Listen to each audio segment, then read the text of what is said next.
Product manufacturing start ಮಾಡ್ತೀನಿ ಅಂತ ಹೇಳಿ ಬಂದಾಗ ಸುಮ್ಮನೆ ಹಂಗೆ ಮಾಡೋಕ್ಕಾಗಲ್ಲ, ಆರ್ಡ್ರ್ ಸಿಗಬೇಕು ನನಗೆ ಅಲ್ವಾ. ಸೊ ಆರ್ಡ್ರನ್ನ ಪಡೆಯೋದು ಹೆಂಗೆ, ಯಾವ ಥರ ನಾವು ಜನರಿಗೆ ರೀಚ್ ಆಗೋದು? ಸರ್ ಆರ್ಡ್ರ್ ನಾವು ಫಸ್ಟ್ ಸ್ಟಾರ್ಟಿಂಗ್ ಮಾಡಿದರೆ ಪ್ರತಿ ಕಸ್ಟಮರ್ ನಾವು ರೀಚ್ ಆಗಲೇಬೇಕು. ಕೆಲವರು ಗೌರವ ಕೊಡ್ತಾರೆ, ಕೆಲವರು ಕೊಡಂಗಿಲ್ಲ. ಇಲ್ರಿ ಸರ್ ಪ್ರಾಜೆಕ್ಟ್ ಬೇಡ. ಹೆಂಗೆ ರೀಚ್ ಆಗೋದು ಅಂತ ನಾನು ಕೇಳ್ತೇನೆ. ಹೇಗೆ ರೀಚ್ ಅಂದ್ರೆ ನಾವು ನಮ್ಮ ಪ್ರಾಡಕ್ಟ್ ನಮ್ಮ ರೆಡಿ ಇಟ್ಕೋಬೇಕು ನಮ್ಮ ಹತ್ರ.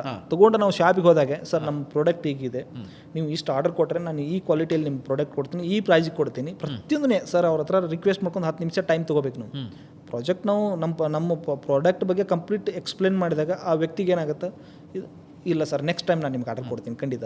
ಅವ್ನು ಇವತ್ತು ಅವ್ನು ಎಕ್ಸ್ಪ್ಲೇನ್ ಮಾಡಿದರೆ ಅವ್ನು ರಿಜೆಕ್ಟ್ ಇವತ್ತು ನನಗೆ ವಾಪಸ್ ಸದ್ಯಕ್ಕೆ ಆರ್ಡರ್ ಬೇಡ್ರಿ ಅಂತ ಹೇಳ್ಬೋದು.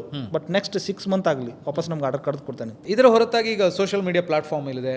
ಸೊ ಸೋಷಿಯಲ್ ಮೀಡಿಯಾ ಪ್ಲಾಟ್ಫಾರ್ಮನ್ನೆಲ್ಲ ಯೂಸ್ ಮಾಡಿಕೊಂಡು ಜನರಿಗೆ ರೀಚ್ ಆಗ್ಬೋದಾ, ಅಥವಾ ನಾವು ಡೈರೆಕ್ಟ್ ಹೋಗಿಯೇ ರೀಚ್ ಆಗಬೇಕಾಗುತ್ತಾ, ಹೆಂಗೆ ಅಂತ? ಅಂದರೆ ಸೋಷಿಯಲ್ ಮೀಡಿಯಾ ಹೇಗಿದೆ ಅಂದರೆ ಸರ್, ಒಂದು ಮಂತಲ್ಲಿ ಹೈ ಮಾರ್ಕೆಟ್ ಹೋಗುತ್ತೆ, ನೆಕ್ಸ್ಟ್ ಮಂತಲ್ಲಿ ಕಂಪ್ಲೀಟಾಗಿ ಸ್ಟಾಪ್ ಆಗಿಬಿಡುತ್ತೆ. ಓಕೆ, ಯಾಕಾಗತ್ತಂದ್ರೆ ಸರ್ ನಾವು ಸೋಷಿಯಲ್ ಮೀಡಿಯಾ ಕರೆಕ್ಟಾಗಿ ಮೇಂಟೈನ್ ಮಾಡೋಕ್ಕಾಗಲ್ಲ.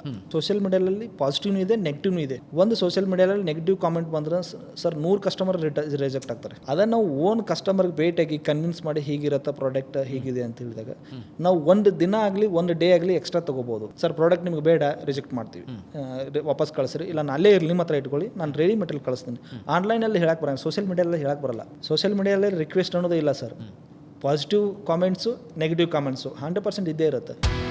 Boss Vala, B the boss.